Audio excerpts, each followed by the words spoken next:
मिर्ज़ा ग़ुलाम अहमद कादियानी के बहुत सारे कुफरियात हैं, जिनमें से एक बहुत बड़ा कुफ्र अक़ीदा ख़त्म नबूवत का इनकार है, जिसकी वजह से मिर्ज़ा ग़ुलाम अहमद कादियानी और उसके जितने मानने वाले हैं वो काफिर और मुर्तद ठहरते हैं।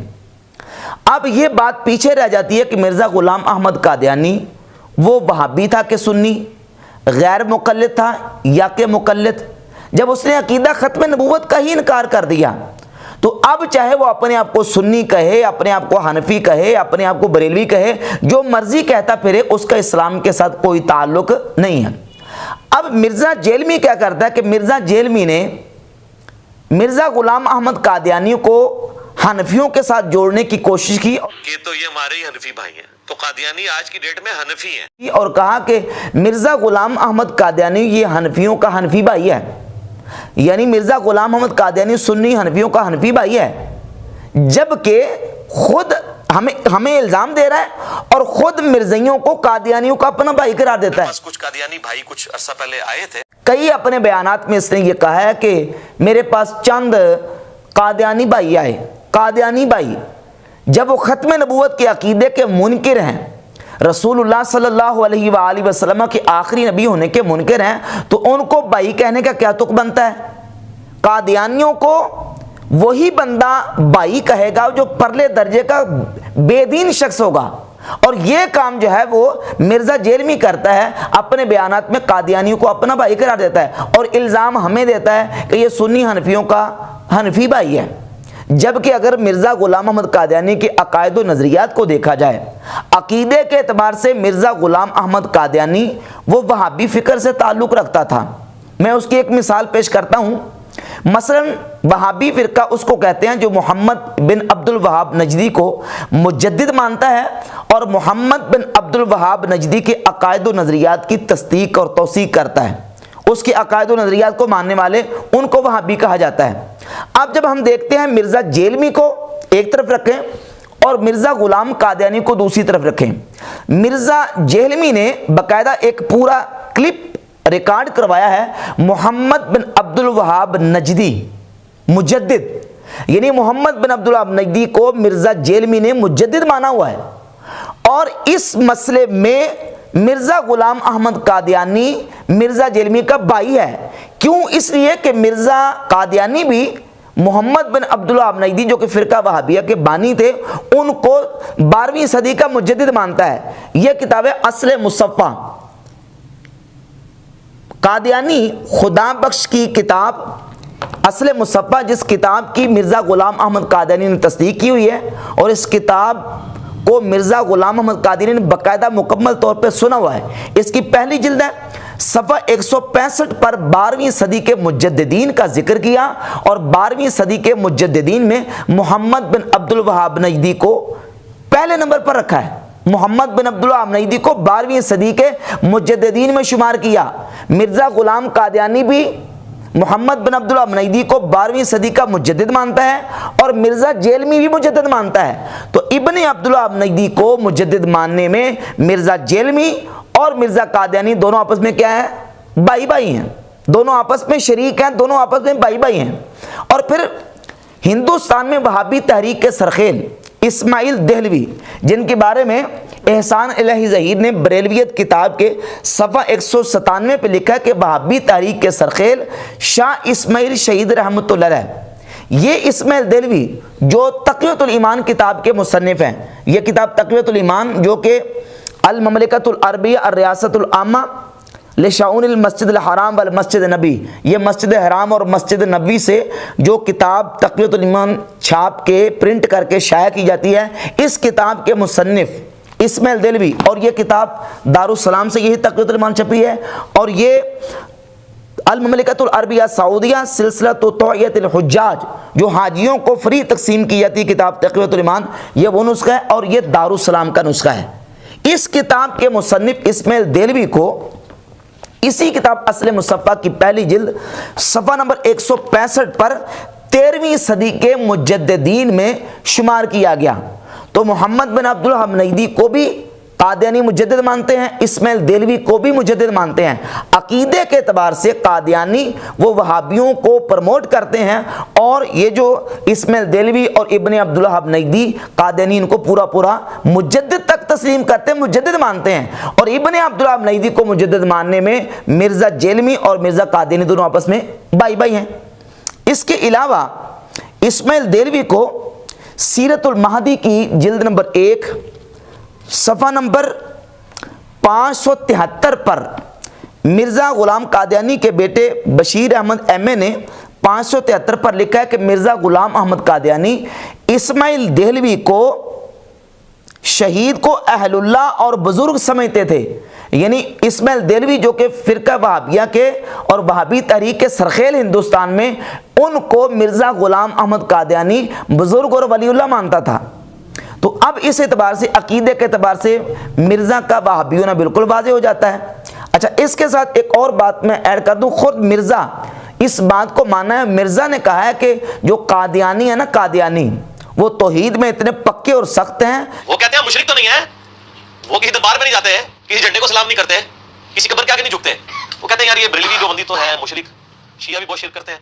अहले हदीस कुछ बेहतर है कि वो कहते हैं कि ये जो बरेलवी और ये जो है ना शिया, ये तो मुशरिक हैं। कहता है इतनी उनकी तौहीद पक्की है कि वो तो बरेलवियों को और शियों को तो मुशरिक मानते हैं, हाँ बाकी एक अहले हदीसों को कहते हैं ये थोड़े से ठीक है। तो अब तौहीद के कॉन्सेप्ट में मुझे बताएं कि कादियानी किसके भाई हैं, अहले सुन्नत के या मिर्ज़ा जेलमी के? मिर्ज़ा जेलमी के।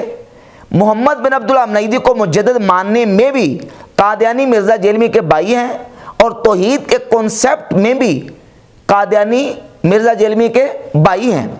और बाकी रह गई ताल्लुकात के हवाले से, तो खुद कादियानियों की अपनी किताबें उठाकर देख लें। कादियानियों की किताबों में बिल्कुल उनमें से जो सरफहरिस्त ये किताब है सीरतुल महदी। इस किताब सीरतुल महदी की पहली जिल्द के सफ़ा नंबर 51 पर मिर्ज़ा ग़ुलाम कादियानी के बेटे बशीर अहमद ने वाज़े तौर पर यह बयान लिखा कि मिर्ज़ा कादियानी के वहाबी अहले हदीस उलमा से इतने अच्छे ताल्लुकात और इतने अच्छे रवाबित थे कि मिर्ज़ा कादियानी के जब रिश्ते की बात चली तो उस वक़्त अहले हदीस लड़कियों की पूरी फहरिस्त होती थी मौलवी मोहम्मद हुसैन बटालवी, जो कि मुजल्ला इशाअत-उस-सुन्ना के एडिटर थे, उनके पास। और उन्होंने अहले हदीस लड़की का रिश्ता मिर्ज़ा ग़ुलाम अहमद कादियानी को लेके दिया। और किससे लेके दिया? मिर्ज़ा ग़ुलाम अहमद कादियानी के ससुर का नाम था मीर नासिर। मीर नासिर भी अहले हदीस से, मैं वो पैरा पढ़ के सुनाता हूँ। लिखता कि बयान किया मुझसे हज़रत वालदा साहब ने कि मेरी शादी से पहले हज़रत साहब को मालूम हुआ था कि आपकी दूसरी शादी दिल्ली में होगी। चुनांचे आपने मौलवी मोहम्मद हुसैन बटालवी के पास इसका जिक्र किया, तो चूंकि उस वक़्त उसके पास तमाम अहले हदीस लड़कियों की फहरिस्त रहती थी और मीर साहब भी अहले हदीस है और इससे बहुत मेल मुलाकात रखते थे, इसलिए उसने हज़रत साहब के पास मीर साहब का नाम लिया। आपने मीर साहब को लिखा। शुरू में मीर साहब ने इस तजवीज़ को बवजह तफावत उम्र नापसंद किया, मगर आखिर रजामंद हो गए और फिर हज़रत साहब मुझे बयाने दिल्ली गए। आपके साथ शेख अहमद अली और लाला मुलावा भी थे। निकाह मौलवी नज़ीर हुसैन ने पढ़ाया। ये 27 मुहर्रम 1302 हिजरी बरोज़ पीर की बात है। उस वक्त मेरी उम्र 18 साल की थी। हज़रत साहिब ने निकाह के बाद मौलवी नज़ीर हुसैन को 5 रुपए और 1 मुसल्ला नज़र दिया था। मौलवी नज़ीर हुसैन देलवी भी वहाबियों के बहुत बड़े आलिम, जिनका फतावा नज़ीरिया 3 जिल्दों में छपा। इसी तरह मौलवी मोहम्मद हसन बटालवी भी ये अहले हदीस वहाबियों के बहुत बड़े आलिम थे, जिनका तारुफ करवाते हुए अब्दुल मजीद खादिम सोदरवी ने अपनी किताब सीरत सनाई के सफ़ा नंबर 452 पे लिखा है कि आपका वतन बटाला था, मौलवी मोहम्मद हसन बटालवी का, मगर क़याम ज़्यादातर लाहौर ही में रहा। पहले बाटी गेट की मस्जिद में इकामत इख्तियार फरमाई, फिर चीनिया वाली मस्जिद में आ गए। लाहौर में 8 तरावी की तरवीज आप ही से हुई। इशाअत व सुन्ना के ज़रिए अहले हदीस की बहुत खिदमत की। लफ्ज़ वहाबी आप ही की कोशिश से सरकारी दफातर और कागजात से मनसूख हुआ और जमात को अहले हदीस के नाम से मौसूम किया गया। ये है मोहम्मद हुसैन बटालवी, जिनके पास अहले हदीस लड़कियों की रिश्तों की फरिश्त होती थी, जिन्होंने मिर्ज़ा गुलाम अहमद कादियानी को रिश्ता लेके दिया और उनके साथ जो है ना वो मीर नासिर की बेटी का निकाह करवाया। ताल्लुकात के एतबार से मिर्ज़ा गुलाम अहमद कादियानी का ताल्लुक भी वहाबी और अहले हदीस उलमा के साथ था। और फिर इसके दाएं बाएं जितने लोग जमा हुए और जितने लोगों ने इसकी फ़िक्र को कबूल किया, उनमें से सरे फहरिस्त मौलवी अब्दुल करीम सियालकोटी, जिसने मिर्ज़ा गुलाम अहमद कादियानी को दावा नबूवत पर उबारा और उकसाया, वो भी सियालकोट में अहले हदीस के आलिम थे। इसी तरीके से मौलवी बुरहानुद्दीन जेलम से वहाबियों के अहले हदीस जिनको कहते हैं, वो बाकायदा से अपने साथियों समेत मिर्ज़ा गुलाम अहमद कादियानी के पास जाके गए और मिर्ज़ा गुलाम अहमद कादियानी की फ़िक्र को तस्लीम कर लिया। और दीगर जो उलमा गैर मुक़ल्लिदीन और वहाबियों के, उनके भी मिर्ज़ा गुलाम अहमद कादियानी के साथ अच्छे मरासिम और ताल्लुकात थे। और ख़ुद वहाबी उलमा ने अपनी किताबों में मिर्ज़ा गुलाम अहमद कादियानी के मज़हब के हवाले से लिखा है। यह किताब तहरीक आज़ादी फ़िक्र, जमीयत अहले हदीस के साबिका अमीर इस्माइल सल्फ़ी अपनी किताब के सफ़ा 188 पे लिखते हैं कि मिर्ज़ा गुलाम अहमद कादियानी अपने आप को बरेलवी हनफी जाहिर करते थे, लेकिन हकीकत में वो हनफी भी ना थे। अहले हदीस तो क्या होते, अलबत्ता गैर मुक़ल्लिद हो सकते हैं। क्या हो सकते हैं? गैर मुक़ल्लिद हो सकते हैं, क्योंकि वो ना फ़िक़्ह हनफी के पाबंद थे, ना वो सहाबा और ताबईन आइमा सलफ़ की रवश पर चलना पसंद करते हैं। तनकीद हदीस के मुतल्लिक़ वो आइमा हदीस की बजाय अपनी ज़ात को मेयार समझते हैं। इसलिए तर्के तक़लीद के बावजूद अहले हदीस नहीं हैं। यानी मिर्ज़ा गुलाम अहमद कादियानी को अहले हदीस भी नहीं माना और ये भी तस्लीम कर लिया कि मिर्ज़ा गुलाम अहमद कादियानी तर्के तक़लीद करता था, यानी वो तक़लीद नहीं करता था, गैर मुक़ल्लिद था। तो जो बंदा खुद गैर मुक़ल्लिद है और ख़ुद जो है वो इमाम अबू हनीफ़ा रहमतुल्लाह की तक़लीद को तर्क करता है, तो उसको हनफी कहना किस जो ना वो दर्जे का इंसाफ है। ख़ुद मिर्ज़ा गुलाम अहमद कादियानी के हवाले से उसकी किताबों में मौजूद है। ये किताब है मकतूबात अहमद, मिर्ज़ा गुलाम अहमद कादियानी के मकतूबात जो उसने लिखे हैं। इसमें सफ़ा नंबर 56 पर मिर्ज़ा गुलाम अहमद कादियानी ने खुद मिर्ज़ा नूरुद्दीन बेरवी, जो कि मिर्ज़ा गुलाम अहमद कादियानी का पहला खलीफा उसके मरने के बाद बना, उसको ख़त लिखा है सफ़ा 56 पर कि मेरी निस्बत वो खूब जानते थे, यानी मुंशी अहमद जान वो मेरी निस्बत खूब जानते थे कि ये हनफी तकलीद पर कायम नहीं है। यानी मिर्ज़ा कादियानी खुद कहता कि मेरे बारे में मुंशी अहमद जान जानता है कि मैं हनफी तकलीद पर कायम नहीं और ना इसे पसंद करते हैं। ना तो मैं हनफी तकलीद पर कायम हूँ और ना ही इसे पसंद करता हूँ। जो तकलीद को पसंद ना करता हो वो क्या होता है? गैर मुक़ल्लिद। तो मिर्ज़ा कादियानी गैर मुक़ल्लिद था, उसका इमाम अबू हनीफ़ा रहमतुल्लाह की तकलीद के साथ कोई ताल्लुक़ नहीं था। और सफ़ा 55 पर ख़ुद मिर्ज़ा ने नूरुद्दीन बेरवी को इस्लाह देते हुए कहा, क्योंकि नूरुद्दीन बेरवी के लिए उसने रिश्ते का इंतज़ाम किया था, तो जिस शख्स ने रिश्ते की हाँ की उसने कहा कि मैं तो अपनी बच्ची का रिश्ता करूँगा हनफी के साथ, गैर मुक़ल्लिद के साथ नहीं कर सकता। तो उसको मिर्ज़ा कादियानी लिखता है कि इसलिए हनफियत की कैद भी लगा दी। यूँ तो हनीफ़ मुस्लिमा में सब मुसलमान दाखिल हैं, यानी हनीफ़ मुस्लिमा जो कुरान मजीद की आयत में है उस एतबार से सारे चूँकि मुसलमान हनफी हैं, तो इस एतबार से हनफी अगर कह लें तो कोई हर्ज नहीं है। और आगे जाके उसने लिखा कि मैं तकलीद को पसंद नहीं करता। तो ये तो मिर्ज़ा गुलाम अहमद कादियानी का अपना नुक्ता नज़र है। और ये एक हवाला इस सिलसिले में पेश करूँगा, ये है इशाअतुस सुन्ना। मौलवी मोहम्मद हुसैन बटालवी ने जो अपने ज़िंदगी में रसाला शाया किया और इसकी मुख्तलिफ कई जिल्दें, तकरीबन 24 जिल्दों के करीब मेरे पास मौजूद है।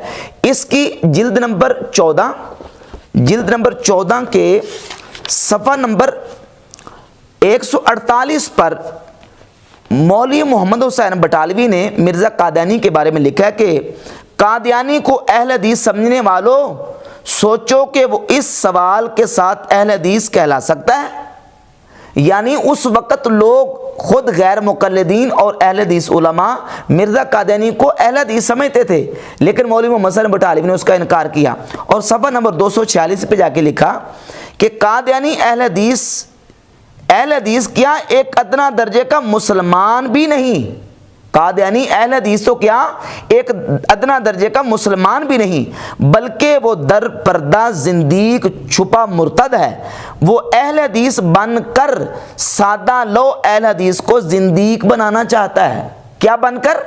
अहले हदीस बनकर सादा लो अहले हदीस को जिंदीक बनाना चाहता है। तो इतनी बात तो खुद इशाअत व सुन्ना के एडिटर मोहम्मद हसन बटालवी भी मान गए कि मिर्ज़ा कादियानी अपने आप को शो अहले हदीस करता था, अपने आप को इमाम अबू हनीफा का मुकल्लिद शो नहीं करता था। इसलिए कि इमाम अबू हनीफा का अगर अपने आप को मुकल्लिद कहे तो नबूवत का दावा करके किसी मुख्तदी का इज्तिहादी मसाइल में तकलीद करके पैरोकार बनने का कोई तस्वुर ही नहीं हो सकता। जब वो खुद नबूवत का दावा कर रहे हैं तो नबूवत के दावे की मौजूदगी में वो अपने आप को इमाम अबू हनीफा का मुकल्लिद कैसे साबित कर सकता है? इसी इशाअत व सुन्ना की जिल्द नंबर 14 सफ़ा नंबर 297 पर मोहम्मद हुसैन बटालवी ने लिखा कि ये सब मुनाफिकाना चाल और अहले हदीस को फंसाने की एक जाल नहीं तो और क्या है। कादियानी को अहले हदीस और कायले हदीस जानने वालों अब भी इसके मुनकिर सेहत सही है उनमें कोई शक करोगे?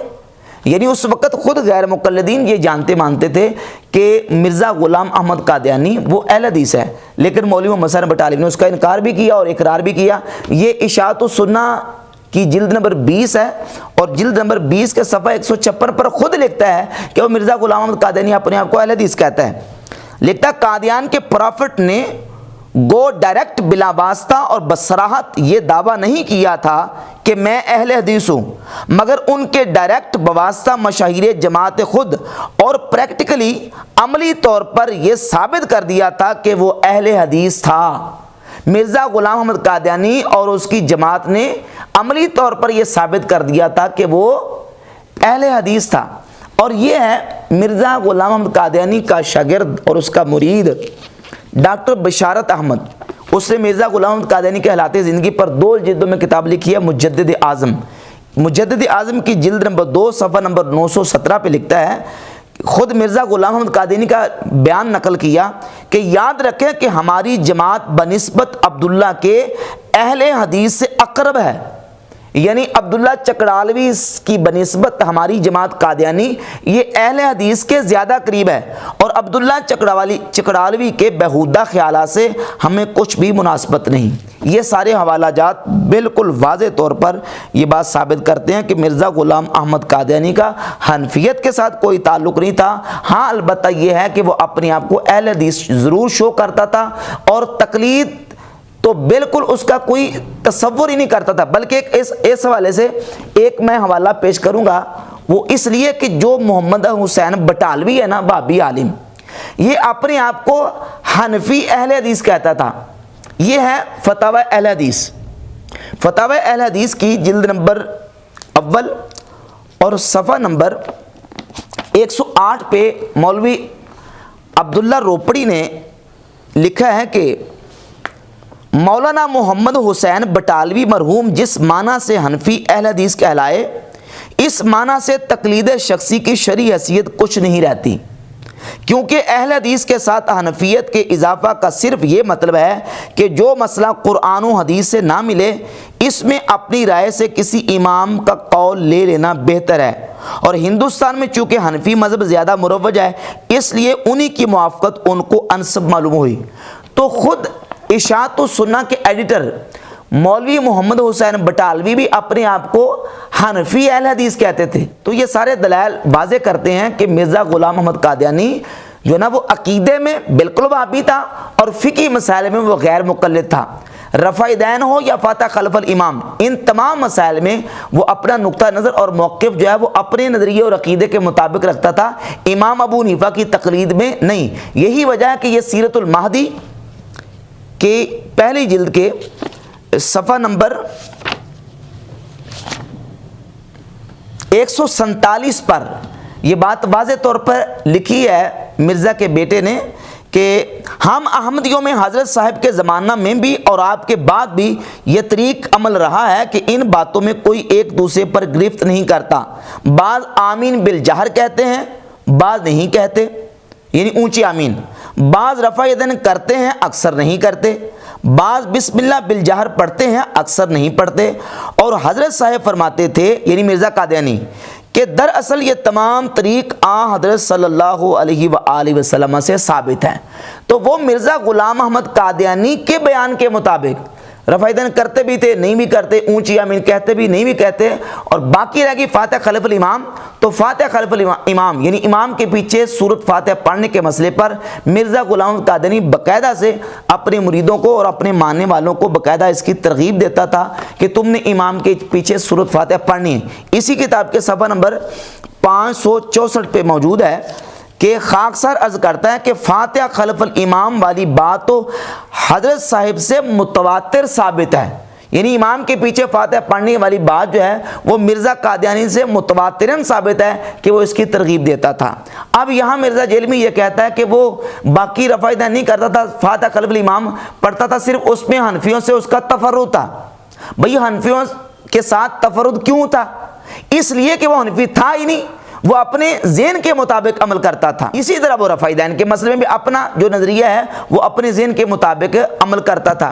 अच्छा, इस सिलसिले में मिर्ज़ा जेलमी ने एक हवाला मुजद्दिद अल-अफ़सानी रहमतुल्लाह के हवाले से पेश किया कि उन्होंने कहा कि हज़रत ईसा अलैहिस्सलाम का जो इज्तिहाद है वो इमाम अबू हनीफा की फ़िक़्ह के मुवाफ़िक़ और मुताबिक होगा। और इसको बात को बतंगड़ बना लिया मिर्ज़ा ने। कहता नहीं जी, वो तो ईसा अलैहिस्सलाम आएंगे, किताब और सुन्नत के मुताबिक अमल करेंगे। अब यहाँ सवाल ये पैदा होता है कि ईसा अलैहिस्सलाम कुर्बे क़यामत जब आएंगे, किताब यानी कुरान पाक के मुताबिक तो अमल करेंगे, सुन्नत के मुताबिक अमल कैसे करेंगे? वो सुन्नत पर अमल करने के लिए कौन सी किताब पढ़ेंगे? अगर किताब पढ़ेंगे, हदीसें किस किताब से लेंगे? मुवत्ता इमाम मालिक से लेंगे कि सही बुखारी से या सही मुस्लिम से, जामे तिरमिज़ी से या इब्ने माजा, सुन्ने नसाई और सुन्ने अबी दाऊद से? किन किताबों से लेंगे? अगर इन किताबों से हदीसें लेंगे तो इन हदीसों को सही और ज़ईफ़ कहने में वो किन के उसूलों को लेंगे? इमाम बुखारी के उसूलों को या इमाम मुस्लिम के उसूलों को? वो इन उसूलों में किसके पाबंद होंगे? तादील व जरा में हाफिज़ ज़हबी की बात को तस्लीम करेंगे या इब्ने हजर अस्क़लानी की बात को? हदीस के सही और ज़ईफ़ करने में वो नासरुद्दीन अलबानी की बात को लेंगे या ज़ुबैर ज़ई की बात को लेंगे या मिर्ज़ा जेलमी की बात को तस्लीम करेंगे? तो ज़ाहिर है कि उनका जो इज्तिहाद है वो किसी न किसी इमाम और किसी न किसी फ़क़ीह के मुताबिक होगा। तो जब किसी फ़क़ीह और किसी इमाम के इज्तिहाद के मुताबिक होगा, तो अगर कोई बंदा ये कहता है या हमारे सूफिया या उलमा ने ये बात की है जिस तरह मुजद्दिद साहब रहमतुल्लाह अलैह ने कि सय्यदना ईसा अलैहिस्सलाम का इज्तिहाद इमाम अबू हनीफा रहमतुल्लाह के इज्तिहाद के मुवाफ़िक़ या मुताबिक होगा, तो इसमें कौन सी हर्ज वाली बात है? अगर ये कह दें कि इमाम सय्यदना ईसा अलैहिस्सलाम का इज्तिहाद इमाम बुखारी के इज्तिहाद के मुताबिक होगा, तो इसमें कोई हर्ज वाली बात है? जब यहाँ हर्ज वाली बात नहीं है तो फिर इमाम अबू हनीफा रहमतुल्लाह के हवाले से अगर कोई कह दिया सूफिया ने कि उनका इज्तिहाद जो है वो इमाम अबू हनीफा के इज्तिहाद के मुताबिक होगा, तो इसमें कौन सी तौहीन वाली बात है? तो अब ये है, इस तरीके से कार्रवाई करके मिर्ज़ा जेलमी जो है वो अहनाफ और अहले सुन्नत के ख़िलाफ़ जो है वो ज़हर उगलता रहता है।